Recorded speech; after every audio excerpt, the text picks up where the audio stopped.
Perfect class. So once again, I welcome you all to my YouTube channel. This is Aman Kumar, an English trainer.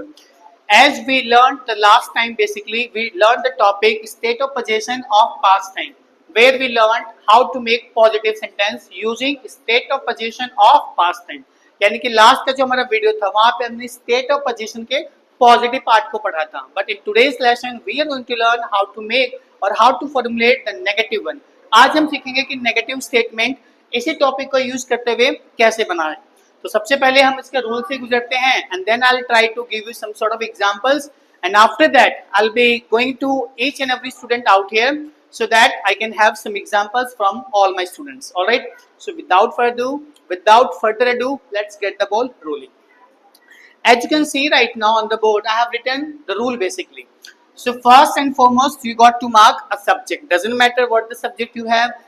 You may have a living being or sometimes you may have a non-living being. या तो कभी आपके पास living being वाला subject होगा या तो non living वाला subject होगा. Doesn't matter what type of subject you have. So simply, first of all, you need to mark a subject. All right. And if you are done writing subject, then you got to mark did not. यानी कि सबसे पहले आप subject को लिखेंगे. Subject को लिखने के बाद आपको लिखना है did plus not. And then उसके बाद आप हैव लगाइए. उसके बाद अदर वर्ड्स. अदर वर्ड्स का सिंपल सा मतलब कि उस व्यक्ति के पास क्या नहीं था. ऑलराइट. नीचे लाइन में जो आप देख पा रहे हैं मैंने यहाँ पे कॉन्ट्रैक्शन लिखा है. जैसा कि मैंने आपको लास्ट टाइम भी बताया था कि कॉन्ट्रैक्शन फॉर्म यानी कि शॉर्टकट बहुत यूज करा जाता है स्पोकन इंग्लिश में. I agree that we never use shortcuts और any contraction form in written forms but we do use in spoken part. तो जब भी आप इंग्लिश बोल रहे हैं या फिर किसी को आप सुन रहे हैं so you must have found at least 1 or 2 people speaking और using shortcut while they speak. जब भी वो बोलते हैं तो कहीं ना कहीं वो शॉर्टकट का यूज करते हैं. And that's what we are going to learn in today's lesson. आज हम वही तो पढ़ने वाले हैं. तो जो डिड नॉट का शॉर्टकट है वो आपका बन जाता है डिडंट. तो आई गेस हम स्ट्रक्चर से अवगत हो चुके हैं. We are done with understanding how to use और how to make the sentences using this structure और दिस रूल. अब हम बढ़ते हैं सेंटेंस को फ्रेम करने की तरफ कि हम सेंटेंस कैसे फ्रेम कर सकते हैं. सो लेट्स अज्यूम कि अगर मुझे बोलना पड़े कल मेरा एग्जाम नहीं था. कल मेरा एग्जाम नहीं था. इसी स्टेटमेंट को अगर मैं पॉजिटिव में बोलूं so I had an exam yesterday. But if I need to talk about the negative one, then how would I say? I would simply say I.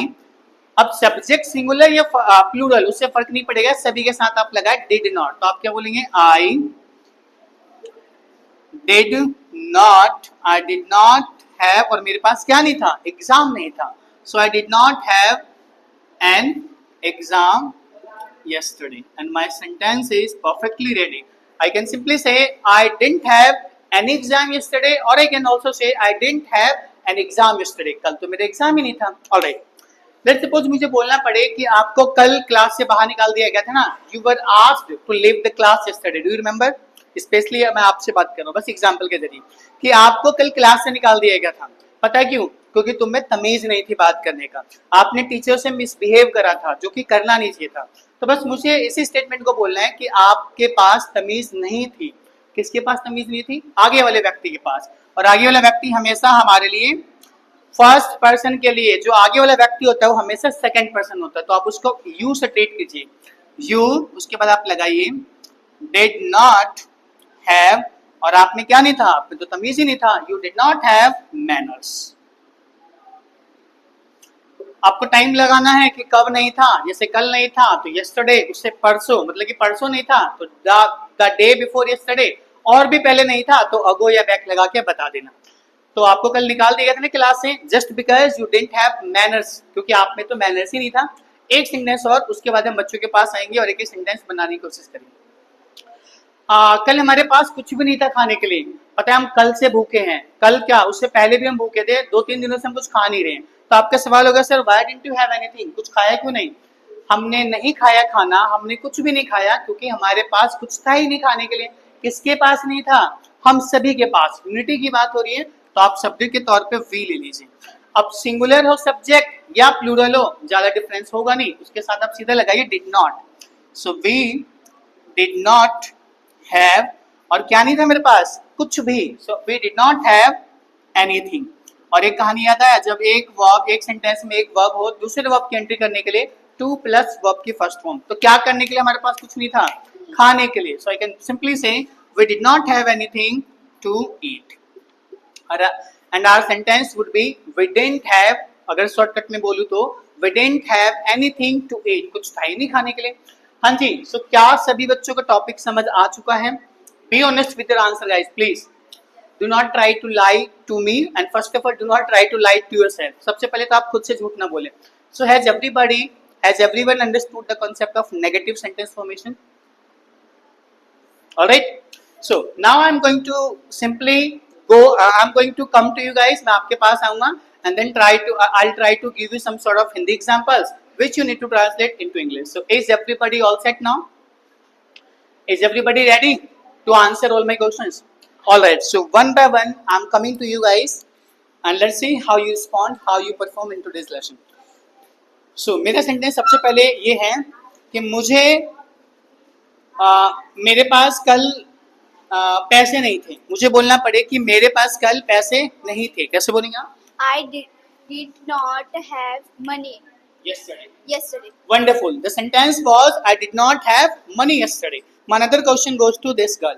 अगर आपको बोलना पड़े कि लोगों में पहले तमीज नहीं थी, लोगों में पहले तमीज ही नहीं थी, कैसे बोलेंगे? People didn't have manners earlier. Lovely. The sentence was people didn't have, या तो आप पूरा बोलिए people did not have manners earlier. लोगों में पहले तमीज ही नहीं थी, वो तो आप सीख गए। My another question goes to this girl. कल मेरे पास समय नहीं था, मैं आपको कॉल बैक कर लेती, but the thing is that मेरे पास कल समय ही नहीं था। कैसे बोलेंगे आप? I didn't have any time. नहीं, हाँ एनी टाइम भी बोल सकते हो, आप सीधा टाइम बोल सकते हो। So the sentence which she needed to speak is कि मेरे पास समय ही नहीं था, I didn't have time yesterday, कल समय नहीं था। अगला सेंटेंस हमारे इस बच्चे के लिए, मेरे भाई के पास शूज नहीं थे, मेरे भाई के पास जूते नहीं थे। कैसे बोलेंगे? आई नहीं, आपके भाई के पास कैसे बोलेंगे? My brother did not have a shoes. अब आप शूज नहीं आएगा, सीधा Shoes yesterday. अच्छा ठीक है। अब इसमें बस ये इंप्रूवमेंट करना, मुझे बोलना है कि कल मेरे भाई के पास शूज नहीं थे पहनने के लिए। कैसे बनाएंगे माही? कल मेरे भाई के पास जूते नहीं थे पहनने के लिए। कैसे बनाएंगे? My brother did not have shoes to पहनने के लिए, to wear. अब पहनने के लिए पुट ऑन भी होते हैं, तो आप ये भी कह सकते हैं my brother didn't have shoes to put on, या तो आप कह सकते हैं my brother didn't have shoes to wear. My another question goes to this girl right now. उन लोगों के पास कुछ नहीं था, खाली हाथ आ गए थे, आए शादी में थे, कुछ चुमान वगैरह भी लेके नहीं आया। उन लोगों के पास कुछ नहीं था। कैसे बोले? दे बोलो डायरेक्टली आप, या तो those people, इनमें से एक choose. Those people didn't have anything. Wonderful. So those people या फिर they didn't have anything, उनके पास तो कुछ था ही नहीं। अगला सेंटेंस आपके लिए, मुझे कोई टेंशन नहीं था, मुझे कोई टेंशन ही नहीं था। कैसे बोलेंगे? I did not have any tension. Lovely. So मुझे तो कोई टेंशन नहीं था, I didn't have any tension, मुझे कोई प्रॉब्लम नहीं थी, I didn't have any problem. समझ आ गया? अगला क्वेश्चन हमारे इस बच्चे के लिए, मेरे भाई का कल एग्जाम नहीं था। अगर बोलना पड़े मेरे भाई का कल एग्जाम नहीं था, how would you speak? My brother didn't have an exam yesterday. Lovely. My brother didn't have an exam yesterday, or you can say my brother didn't have an exam yesterday.